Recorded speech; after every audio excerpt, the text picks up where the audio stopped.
ಬಿಜೆಪಿಯನ್ನ ಬಲಪಡಿಸೋಕೆ ಹಿರಿಯ ನಾಯಕರು ಹೊಸ ಸೂತ್ರದ ಮೊರೆ ಹೋಗ್ತಾ ಇದ್ದಾರೆ. ಏನದು ಹೊಸ ಸೂತ್ರ ನೋಡೋಣ. ಪಕ್ಷದೊಳಗಿನ ಹೈಕಮಾಂಡ್ ಅವಲಂಬನೆ ದೂರ ಮಾಡೋದಕ್ಕೆ ಸಲಹೆ, ಸ್ಥಳೀಯ ನಾಯಕತ್ವಕ್ಕೆ ಒತ್ತು ನೀಡಿ ಆ ಮೂಲಕ ಪಕ್ಷವನ್ನ ಬೆಳೆಸಿ. ರಾಜ್ಯ ನಾಯಕರಿಗೆ ಸಲಹೆ ನೀಡಿರುವಂತ ಬಿಜೆಪಿಯ ಹಿರಿಯ ನಾಯಕರುಗಳು ಸಣ್ಣ ಪುಟ್ಟ ವಿಚಾರಗಳಿಗೂ ದೆಹಲಿಗೆ ಹೋಗೋದು ಉತ್ತಮ ಅಲ್ಲ.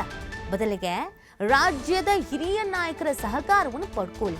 ಅವರ ಮಾರ್ಗದರ್ಶನದಲ್ಲಿ ಸಮಸ್ಯೆಯನ್ನು ಬಗೆಹರಿಸಿಕೊಳ್ಳೋದಕ್ಕೆ ಪ್ರಯತ್ನಿಸಿ. ಇಲ್ಲಿ ಪರಿಹಾರ ಒಂದ್ ವೇಳೆ ಸಿಗದೆ ಇದ್ರೆ ನಂತರ ದೆಹಲಿಗೆ ಹೋಗಿ. ಇದರಿಂದ ನಾಯಕತ್ವ ಬೆಳೆದು ಪಕ್ಷದ ಬಲವರ್ಧನೆಯೂ ಆಗತ್ತೆ.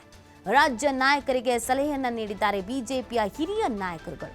ನೋಡಿ, ಯಡಿಯೂರಪ್ಪನವರು ಅಧಿಕಾರದಲ್ಲಿದ್ದಾಗ ಈ ಸೂತ್ರ ಇತ್ತು. ಏನೇ ಸಮಸ್ಯೆಗಳಿದ್ರೂ ಕೂಡ ಮೊದಲಿಗೆ ಇಲ್ಲೇ ಬಗೆಹರಿಸ್ಕೊಳ್ತಾ ಇದ್ರು. ಯಡಿಯೂರಪ್ಪನವರು ಆ ಹಿಂದೆ ಇದ್ದಂಥ ಬಿಜೆಪಿ ನಾಯಕರುಗಳು ಒಂದಷ್ಟು ಹಿರಿಯ ಮಂದಿಗಳಿದ್ರು, ಅವ್ರುಗಳಿದ್ದಾಗ ಇಲ್ಲೇನೆ ಬಗೆಹರಿಸ್ಕೊಳ್ತಾ ಇದ್ರು. ಬಟ್ ಈಗ ಹೆಂಗಾಗಿದೆ ಅಂತ ಅಂದರೆ, ಸಣ್ಣ ಪುಟ್ಟದಕ್ಕೂ ಚಿಕ್ಕದಕ್ಕೂ ಎಲ್ಲದಕ್ಕೂ ಈ ಹೈಕಮಾಂಡ್ ನಾಯಕರನ್ನು ಅವಲಂಬಿಸಿರೋದು. ಪತ್ರ ಬರಿ, ಮೀಟ್ ಮಾಡು, ನನ್ನ ಸಮಸ್ಯೆ ಹೇಳು, ಇನ್ನೊಂದು ಮತ್ತೊಂದು ಎಲ್ಲವೂ. ಅದು ಹೇಗನ್ನಿಸ್ತಾ ಇದೆ ಅಂತಂದರೆ, ಹಾಗಿದ್ರೆ ರಾಜ್ಯದಲ್ಲಿ ಕರ್ನಾಟಕದಲ್ಲಿ ಬಿಜೆಪಿಯ ನಾಯಕತ್ವವನ್ನು ವಹಿಸುವಂಥ ಗುಣ ಯಾರಿಗೂ ಇಲ್ವೇ ಇಲ್ವಾ? ಲೀಡರೇ ಇಲ್ಲ, ಲೀಡರ್ಶಿಪ್ಪೇ ಬರ್ತಾ ಇಲ್ವಾ ಇವರಿಗೆ? ಏನು ಬಗೆಹರಿಸ್ಕೊಳಕ್ಕಾಗ್ತಾ ಇಲ್ವಾ? ಎಲ್ಲದಕ್ಕೂ ಹೈಕಮಾಂಡ್ ನಾಯಕರನ್ನ ನಂಬ್ಕೊಂಡು ಕೂತ್ಕೋಬೇಕಾ? ಯಾವುದಾದ್ರೂ ಒಂದು ಸಣ್ಣ ಪುಟ್ಟ ನಿರ್ಧಾರ ತೆಗೆದುಕೊಳ್ಳೋದು ಅಂತಂದ್ರೂ ಹೈಕಮಾಂಡ್ ನಾಯಕರ ಹತ್ರನೇ ಹೋಗಬೇಕು, ಅಥವಾ ಹೈಕಮಾಂಡ್ ನಾಯಕರು ಹೇಳಿದ ಮೇಲೆ ಇವ್ರು ಕೇಳೋದು. ಯಾಕೆ ಅದನ್ನು ಮಾಡ್ಕೊಳ್ತಾ ಇದ್ದೀರಾ? ಮೊದಲು ನೀವು ಒಗ್ಗಟ್ಟಾಗಿರಿ, ಮೊದಲು ನಮ್ಮಲ್ಲಿರುವಂಥ ನಾಯಕತ್ವವನ್ನು ಬೆಳೆಸಿ, ಮೊದಲು ನಾವುಗಳು ಸ್ಟ್ರಾಂಗ್ ಆಗಿರಬೇಕು. ಎಲ್ಲವನ್ನೂ ಹೈಕಮಾಂಡ್ ನಾಯಕರಿಗೆ ಹೇಳೋ ಬದಲು ಕೆಲವೊಂದಷ್ಟು ನಿರ್ಧಾರಗಳನ್ನು ನಾವುಗಳೇ ಕೂತು ಮಾತಾಡಿ ಬಗೆಹರಿಸ್ಕೊಂಡು ಇಲ್ಲೇ ತೆಗೆದುಕೊಳ್ಳೋದ್ರಿಂದ ನಮ್ಮ ನಾಯಕತ್ವವು ಬಲವಾಗತ್ತೆ. ರಾಜ್ಯದ ಜನತೆಗೂ ಕೂಡ ಬಿಜೆಪಿ ಸ್ಟ್ರಾಂಗ್ ಆಗಿದೆ ಅಂತ ಅನ್ಸುತ್ತೆ. ಏನೇ ಹೇಳಿದ್ರು ನಮ್ಮ ರಾಷ್ಟ್ರೀಯ ನಾಯಕರು ಬರಬೇಕು, ನಮ್ಮ ರಾಷ್ಟ್ರೀಯ ನಾಯಕರು ಹೇಳ್ತಾರೆ, ನಮ್ಮ ರಾಷ್ಟ್ರೀಯ ನಾಯಕರು ಹೇಳ್ದಂಗೆ ಅನ್ನೋದನ್ನು ಹೊರತುಪಡಿಸಿ ನಾವು ನಿರ್ಧಾರ ಮಾಡ್ದಂಗೆ. ನೋಡಿ, ಈಗ ಕಾಂಗ್ರೆಸ್ನಲ್ಲಿ ಏನೇ ಸಮಸ್ಯೆಗಳಿದ್ರೂ ಅದನ್ನು ಸಿದ್ದರಾಮಯ್ಯನವರು ಅಥವಾ ಡಿ ಕೆ ಶಿವಕುಮಾರ್ ಅವರು, ಪರಮೇಶ್ವರ್ ಅವರು, ಎಚ್ ಸಿ ಮಹದೇವಪ್ಪನವರು, ಈ ಥರ ಹಿರಿಯ ನಾಯಕರುಗಳು ಡಿಸ್ಕಸ್ ಮಾಡ್ತಾರೆ.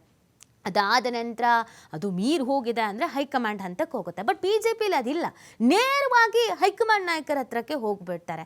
ಬಹುತೇಕ ಬಾರಿ ಹೈಕಮಾಂಡ್ ನಾಯಕರು ನಿರ್ಲಕ್ಷ್ಯ ಮಾಡ್ಬೋದು, ಅಥವಾ ಇವ್ರದ್ದೇನು ಯಾವಾಗಲೂ ಕಿರಿಕಿರಿ ಇದೆ ಅಂತ ಅನ್ನಿಸ್ಬೋದು, ಅಥವಾ ಎಲ್ಲದಕ್ಕೂ ಅವ್ರ ಮೇಲೆ ಡಿಪೆಂಡ್ ಆಗಿರೋದ್ರಿಂದ ಇವ್ರುಗಳ ವರ್ಚಸ್ಸು ಕುಂದು ಹೋಗ್ಬೋದು. ಆ ಕಾರಣಕ್ಕೇ ಬಿ ಜೆ ಪಿ ಎಲೆಕ್ಷನ್ ಇದ್ದಾಗ ಒಂದೇ ಪ್ರಧಾನಿಗಳೇ ಬರಬೇಕು, ಇಲ್ಲ ಅಮಿತ್ ಶಾ ಬರಬೇಕು, ಅಥವಾ ಕೇಂದ್ರದ ಯಾವುದಾದ್ರೂ ನಾಯಕರುಗಳು ಬರಬೇಕು. ಯಾಕೆ ಆ ಥರ ಇಟ್ಕೊಳ್ಬೇಕು? ನಮ್ಮದೇ ಫೇಸ್ ವ್ಯಾಲ್ಯೂ, ನಮ್ಮದೇ ವರ್ಚಸ್ಸನ್ನು ನಾವೇ ಜಾಸ್ತಿ ಮಾಡ್ಕೊಳ್ಬೇಕು ಅಂದರೆ ಕೆಲವೊಂದಷ್ಟು ನಿರ್ಧಾರಗಳನ್ನು ನಾವೇ ಸರಿ ಮಾಡ್ಕೊಳ್ಬೇಕು, ತೆಗೆದುಕೊಳ್ಬೇಕು. ಇದು ಹೊಸ ಸೂತ್ರ.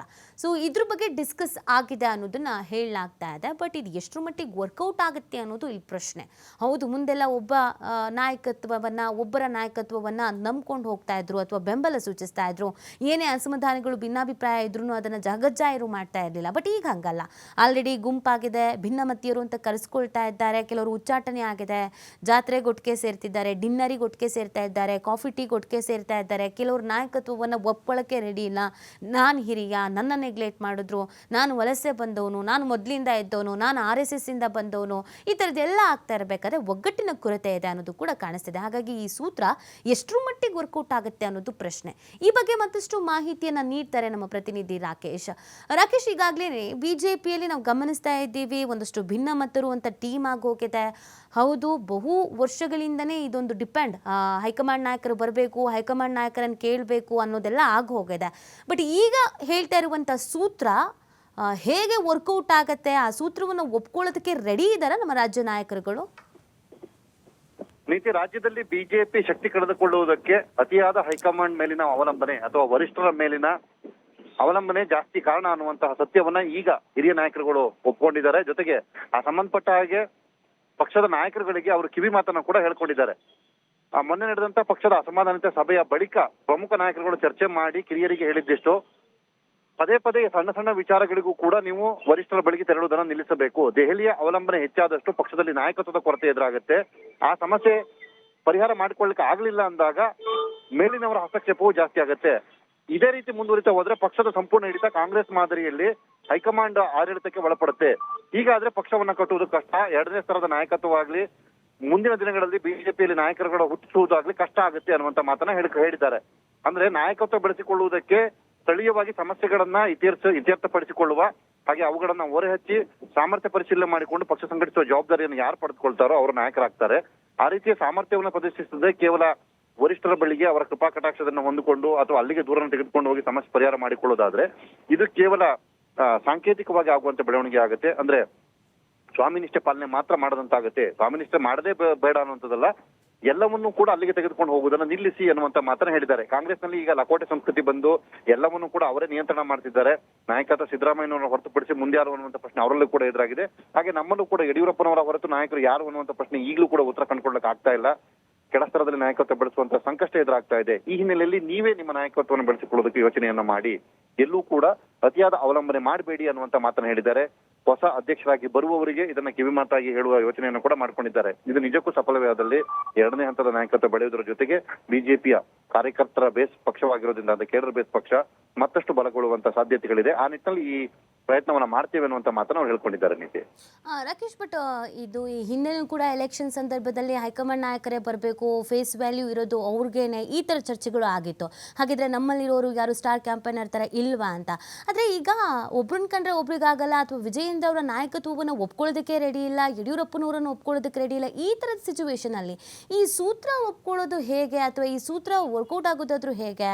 ಹೈಕಮಾಂಡ್ ನಾಯಕರುಗಳು ಕೂಡ ಇದನ್ನ ಯಾವ ರೀತಿ ತೆಗೆದುಕೊಳ್ಬಹುದು ಅಂತ ಇದು ತಾವು ಹೇಳಿದ ಹಾಗೇನೆ ಸಮಸ್ಯೆ ಇರುವುದು ಬಿಜೆಪಿಯಲ್ಲಿ ಅದೇ. ಅಂದ್ರೆ ಯಾರು ನಾಯಕರಾಗಬೇಕು, ಯಾರ ನಾಯಕತ್ವದಲ್ಲಿ ಹೋಗಬೇಕು ಅನ್ನುವಂತ ಗೊಂದಲ ಇರುವುದರಿಂದಾಗಿ ಎಲ್ಲವನ್ನ ಇಲ್ಲಿ ಸಮಸ್ಯೆಗಳಿಗೆ ಪೀಡಿತರಾಗಿ ನಾವು ಸಂಕಷ್ಟಕ್ಕೆ ಸಿಲುಕಬಾರದು. ಹಾಗಾಗಿ ದೆಹಲಿ ನಾಯಕರಿಂದಲೇ ಇದನ್ನ ಪರಿಹಾರ ಮಾಡ್ಕೊಳ್ಬೇಕು ಅನ್ನುವಂತ ನಿಟ್ಟಿನಲ್ಲಿ ಆರಂಭಿಸಿದಂತಹ ಆ ಹೊಂದಾಣಿಕೆ ಸೂತ್ರ ಅಥವಾ ಅಸಮಾಧಾನ ಶಮನಕ್ಕೆ ಮಾಡಿಕೊಂಡಂತಹ ತಿಳುವಳಿಕೆ ಸೂತ್ರದ ಪರಿಣಾಮವಾಗಿ ಈಗ ಪಕ್ಷದಲ್ಲಿ ನಾಯಕತ್ವ ಹೊರಗೆ ಹೋಗ್ತಾ ಇದೆ.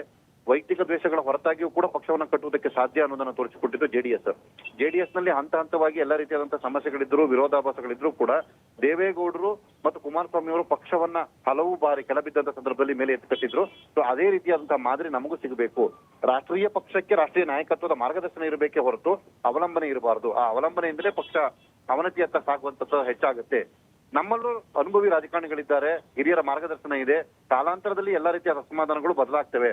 ಸೂಕ್ತ ನಾಯಕತ್ವ ಅಥವಾ ಮಾರ್ಗದರ್ಶನವನ್ನ ತೋರಿಸಿದಾಗ ಎಲ್ಲವನ್ನ ಸರಿಪಡಿಸಿಕೊಳ್ಳುವಂತ ಅವಕಾಶ ಇದೆ. ಆ ನಿಟ್ಟಿನಲ್ಲಿ ಯೋಚನೆ ಮಾಡದ ಹೊರತಾಗಿ ಕೇವಲ ಬಡ ರಾಜಕಾರಣ ಅಥವಾ ಗುಂಪುಗಾರಿಕೆ ಲೆಕ್ಕದಲ್ಲಿ ಮಾಡಿದ್ರೆ ಪೂರ್ಣ ಪ್ರಮಾಣದಲ್ಲಿ ಕಾರ್ಯಕರ್ತರನ್ನೇ ಅವಲಂಬಿಸಿ ಬೆಳೆಯುತ್ತಿರುವಂತ ಪಕ್ಷ ಬಿಜೆಪಿ. ಇದು ಸಂಘದ ಹಿನ್ನೆಲೆಯಿಂದ ಬಂದಿರುವಂತಹ ಪಕ್ಷವಾಗಿರೋದ್ರಿಂದಾಗಿ ಇಲ್ಲಿನ ಕಾರ್ಯಕರ್ತರಿಗೆ ತಿಳುವಳಿಕೆ ಮತ್ತು ನಾಯಕತ್ವದ ಗುಣಗಳಿರ್ತದೆ. ಅಂತವರನ್ನ ಹುಡುಕಿ ಬೆಳೆಸುವ